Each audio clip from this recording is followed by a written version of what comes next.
go over her bio again for you. She's a certified athletic master's. It's my time. Good job. She holds a master's science degree in injury and sports biomechanics. She served as an athletic trainer for numerous different sports at a variety of colleges in Florida, North Carolina, and New Jersey, as well as having worked at the ESPN Worldwide of Sports in Orlando. She's currently employed as an injury prevention and performance specialist at Fast Twitch Performance Training in Miami.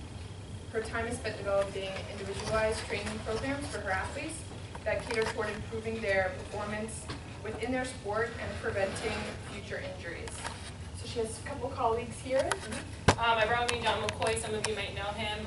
He graduated this past year from this campus, actually at FIU with what's your bachelor's in? Sports and fitness studies. I'm also doing a master's here with sports science. I'm working at Fast Twitch, certified strength and conditioning specialist, and also USAW sports performance specialist. In the back we have Sophia Jacobson. She graduated from Barry University a few years ago with a degree in exercise physiology. She's now going back and getting her master's, as well as working as a research assistant and a teaching assistant. So she actually teaches her own lab classes and stuff within the exercise physiology department. Thanks, well, welcome. We'd like to present you with the t-shirt. Thank you. On behalf of ITA. So thanks for coming and speaking to us, and a special thanks to Joelle for facilitating. Thank you. All right, so like she said, I've worked a bunch of different places before. I started out, my career as an athletic training student. I went to school up in New Jersey. Once I got my athletic training degree, I did a bunch of different places. I've done the high school, I've done the collegiate setting, I've worked, multiple different places, multiple different sports. Main thing that I like to focus on is to stop you from getting hurt in the first place. I thought having to wait until they were hurt and doing the rehab kind of seemed crazy to me. We don't want our athletes to get hurt, so I would always do what I could to stop it from happening in the first place, which is what kind of sparked my interest into going into getting my master's degree in injury and sports biomechanics. I think it was like a different field than what we're normally used to. You guys know when you're trying to prevent injuries, you might spend an hour with them after the practice the day before a game. You might be doing massage or whatever it is that it takes to prevent those injuries from happening the next day. But what if we look back to the preseason, their off season? How do we develop them as athletes to prevent things from happening in the first place? So once I was in back at Barry getting my degree, I decided to go over to Fast Twitch, which Joelle I know has been to Fast Twitch. However, have anybody else been over to Fast Twitch before, or heard of us, or know exactly what we do, or anything like that? Okay. Basically what we are is we're a performance therapy facility, and we work with all athletes, youth development all the way up through professional athletes. You name the sport, we've worked with it. Sophia trains a boxer who's fought his last 2 fights on ESPN, both Wednesday night fights, Friday night fights. John works with a lot of our football players, especially the high school and collegiate level football players. I work with everybody from collegiate baseball players, collegiate football players. We work with youth athletes in all sports, basketball, hockey. We've had dancers come through there. We've had figure skaters. So kind of you name it, and we've worked with it. So I'm going to show you a little clip from Fast Twitch so you guys can get a better idea of, who we are. So now you My time. Full court. It's my time. Full court.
It's no Ray. She's the one man. Ray because of him. Yeah. So basically basically what we do at Fast Twitch is, like I said, we work with all athletes on sports development. What separates us from our competition is that we don't say, hey, you're a football player, here's your football strength and conditioning program. We know that everyone's different, everybody's body's different, so we take a look at you as an individual. If let's say all 24, 25 of you, how many ever people are in here right now, if you all play different sports, I could put you guys together and be like, let's do a partner session. And I might link up your football player with your ballerina because you guys might have the most in common as far as where you're lacking in your mobility and in your work and in your function, okay? I'm not necessarily going to put the two wide receivers together. They might need completely different things even though they play the same sport. So that's kind of what separates us as we look at everybody as the individual. So now when I got asked to come speak here today, I tried to think of a few topics of what I would have liked to have learned a little bit more about when I was an athletic training student. Because we hear everything from just the injury staple side. We don't necessarily always get into the full biomechanics of things. So what I wanted to do today is talk about the biomechanics of movement, okay? Do you guys all had biomechanics before? You've had classes in that? Okay. So I'm going to kind of rush through a little bit on the first 6 things that are just biomechanics specific and how they relate to sport.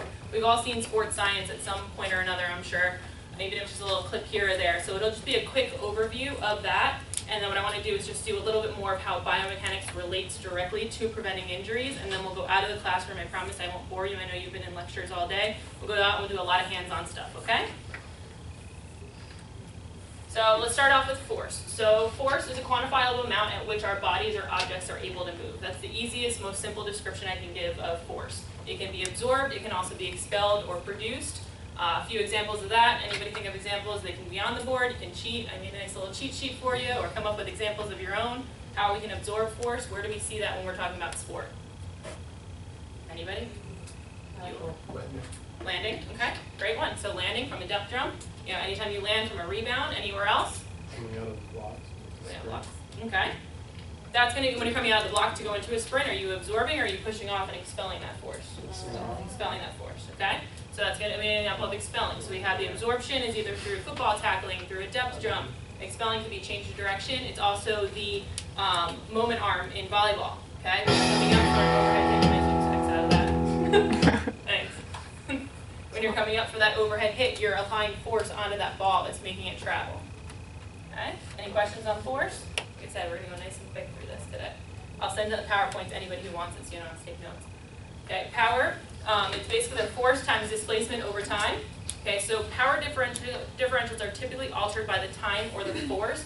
The displacement, depending on the sport that you're in, isn't going to play that much of a role on changing the power output. Okay, for the most part, if you're talking about a volleyball overhead hit, they're going to swing in that same range of motion every time they swing. It might be off by a little here, a little there. The way you're really going to improve your power is either by improving your force through improving your strength, or improving the time, so decreasing the time that it takes you to go from point A back here to point B of ball contact. Does that make sense?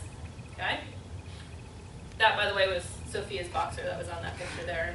One of, not his last knockout, the knockout before that. Does he? Yeah, actually Med goes here, right, Sophia? Yeah. Okay. So His you guys classes now know today. you have a professional boxer among you guys. The next we're going to go into is torque. So the torque is the radius times the force times sine theta. So it's basically the force that's applied around an axis. Now, if you guys take it out of the example of sport specificity and look at a wrench, okay? If I'm trying to turn something with a wrench and I have a really short wrench, you have to put a lot of power, like a lot of energy behind it, versus if I have a really long wrench, right? A lot less, okay? Same thing applies to sport. So if you have a longer moment arm, you need less force to come through compared to a shorter moment arm where you need a lot more force and energy put through it. So examples of torque: baseball swing, golf swing, soccer kick, everything like that. Okay, velocity. You guys, I'm sure all know what velocity is, distance over time. It's the end result of either acceleration or deceleration, and it can be both linear and angular. So examples, when it comes to the body, sprints, your arm actually moving in baseball, you talk about arm velocity, you're talking about your leg from a soccer kick. It can also be the velocity calculated from an object. So it can be the baseball bat, tennis racket, bowling ball. Your acceleration. So your acceleration is your end velocity minus your initial velocity divided by your time. And it can occur through multiple times throughout a segment, throughout a movement. Okay, so you don't just accelerate once and then that's it, and your play is over. You can accelerate a little bit, especially in a sport. What's a good sport that you think that you accelerate multiple times in a single movement? Soccer. Soccer, exactly. Soccer, rugby, anything like that. You go through a little bit of acceleration, you might peak off, have a steady velocity, accelerate again, decelerate, change the direction, things, different movements like that. So it could be with sprints, it could be the actual baseball being thrown from a pitch when it's accelerating. And then angular velocity would be a baseball throwing arm or the bat swing, so coming around on the ball. You'll see I do a lot of baseball examples. That's where I kind of have more of my background in, so you'll get a lot of those with me. But like I said, all sports are what we work with. So deceleration, it's actually going to be the same equation. You're just going to end up with a negative term. So you're going to get the final velocity minus initial velocity over time. And it can occur, again, multiple ways, multiple times throughout a single movement. It can be both linear and angular, and basically the same thing. We talk about your bat swing, having to decelerate that arm. Any other examples you guys can think of for that?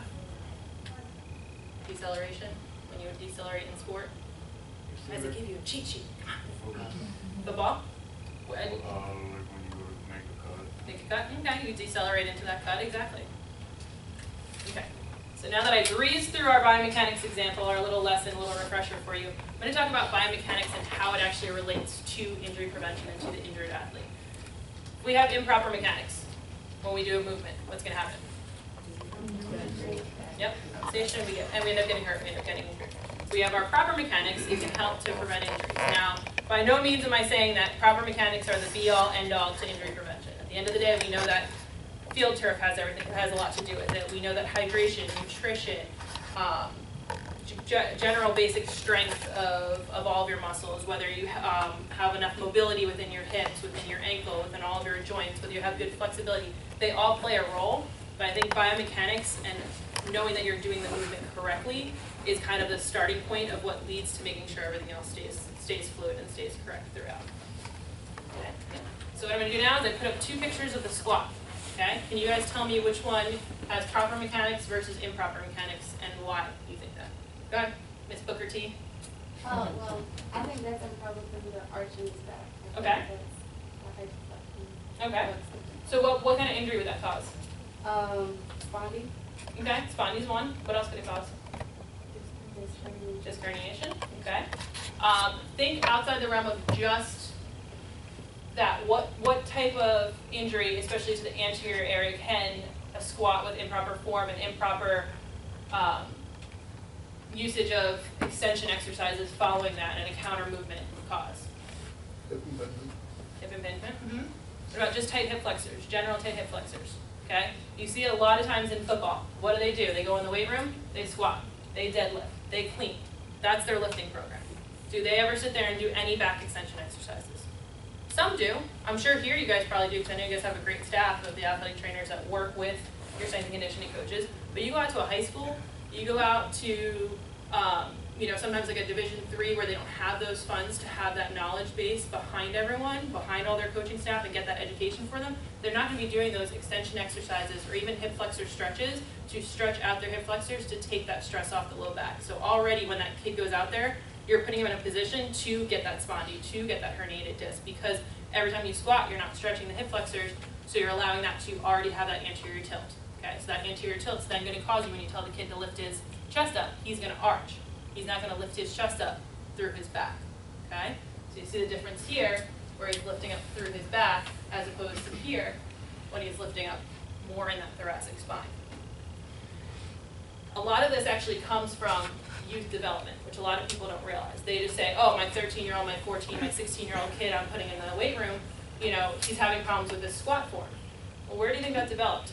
Probably when he was 7, 8, 9 years old, and he's doing lateral movement out on the field, and his coach says, get your chest up, and the kid goes like this. And the coach says, okay, and just lets him go. The kid put his chest up, right? So that's good. He's not looking down at the ground. No, it's not really that good, okay? You're going to do it, you're going to teach him chest up, and you teach him chest up and pulling that belly button into that spine to keep that spine in neutral, okay? So it kind of starts from that youth and develops all the way up. Now, can you reteach someone who already has that chest up mechanism to change and look like this? Absolutely. How do you think we got this kid here? Why do you think he doesn't have a barbell on his back right now? Why he's using a med ball? Okay, we're going through proper form training with him. Now, it's a lot harder for him to do that and to change later on in life. It's like walking. When you're a toddler, your first couple steps are all over the place. Eventually, you learn how to walk in a straight line. It's just going to be a lot harder now because now you're taking something that was repetitive and he knows how to do it and having to change and alter that for him. So we can kind of catch them young, we can kind of get them to develop better. So these are the things that you should recognize as early as you can, whether it's during your preseason physicals, whether it's, you know, you come in and it's during spring ball of the year before and you're like, hey, you know what, I've got 6-7 months with you, let me kind of correct these few things on you so this way we get you to play better for next year. Transfer it out. Jump mechanics. Anybody else want to delve into which one is better than the other? Which one's proper, which one's improper? It was very hard to get an improper jump form picture from our clients, by the way. I had to go through a few to really find one, so bear with us. It's not that bad, so it's going to be a little hard to look for. So can you guys tell? Take a guess. One on the right, the angle. This one? Yeah, You think this is correct or wrong? correct. Correct. Okay, what's wrong with this one then? I think that's wrong. You think this is the wrong one? Okay, why do you think this one's wrong? You can say it out. It just don't look right. Okay, that's fine. You're trying to recognize something? Okay.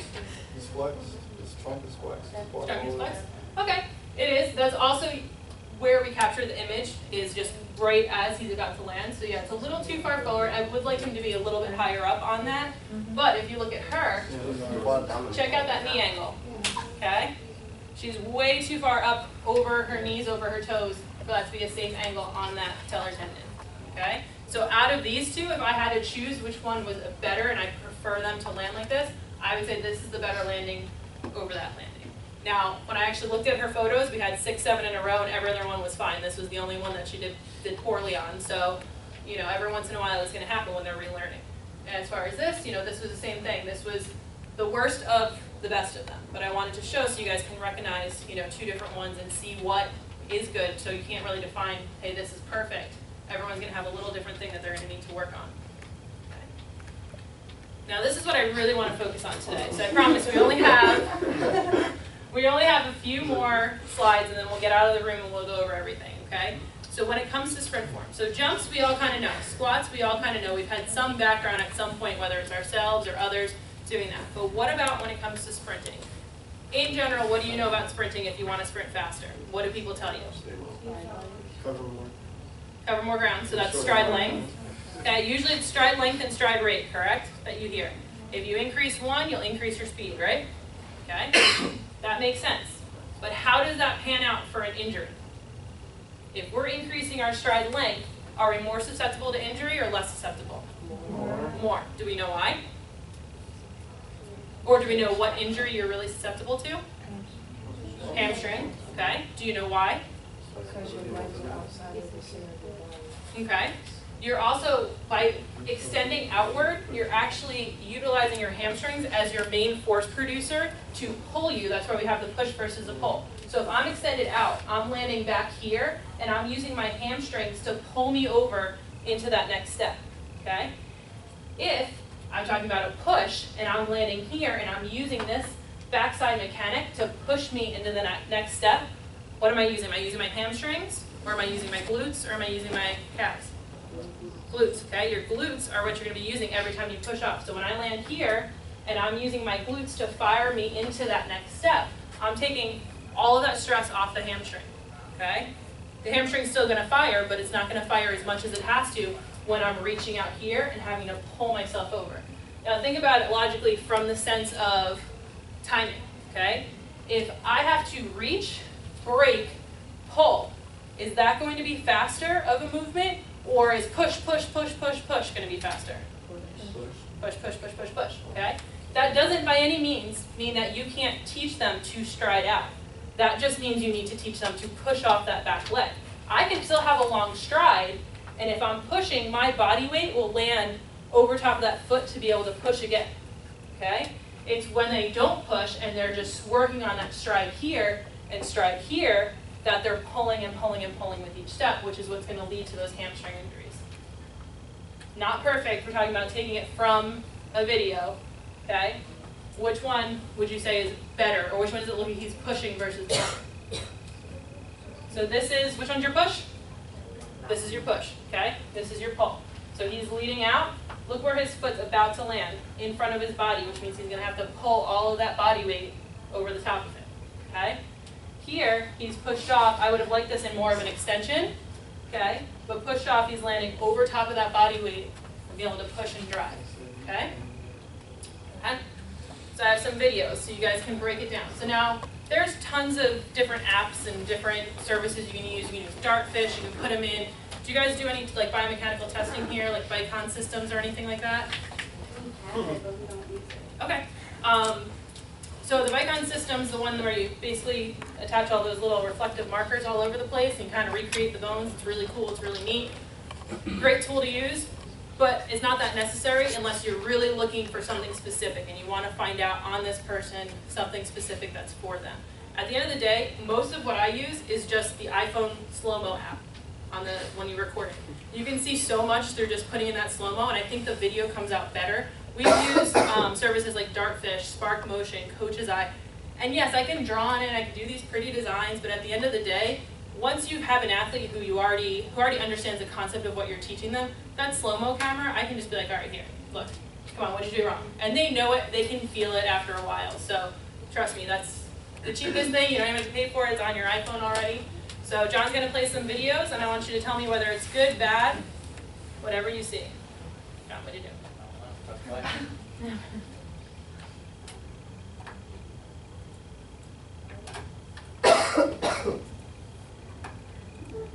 All right, maybe we're not going to play videos. I will email you all the videos so you guys can see the videos, and then you guys can let me know whether it's good, bad, or what you guys think, okay? Yeah, it worked before on all the computers, whether it was the Mac or the normal one. Okay, so now what I was talking about when it came to the sprints is a concept called triple extension, okay?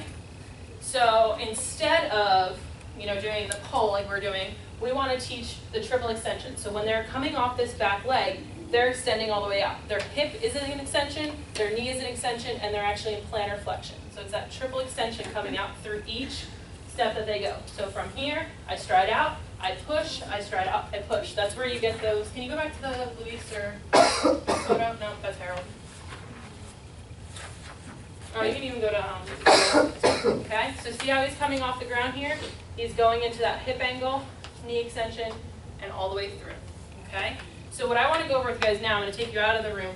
I want to teach you guys how to correct this, okay? Does anyone know how you would start to correct this, or where you would kind of take an athlete if you see that they're pulling and pulling and pulling? So I was taught like we stand up against the wall and then lean into the wall to get that triple extension so you know what it feels like initially before you even start like trying to bring the other leg up to like Okay, like a 1-3-5 drill? Mm-hmm. Okay, exactly, that's great. Where have you done your work here? I did that back home in Maryland Okay. at TZ Sports. Okay, nice. So anybody else have any ideas? What do you think is important? So think about what we talked about. Now, you have someone who constantly pulls, okay? They're utilizing what? Their hamstring, okay? What are they lacking?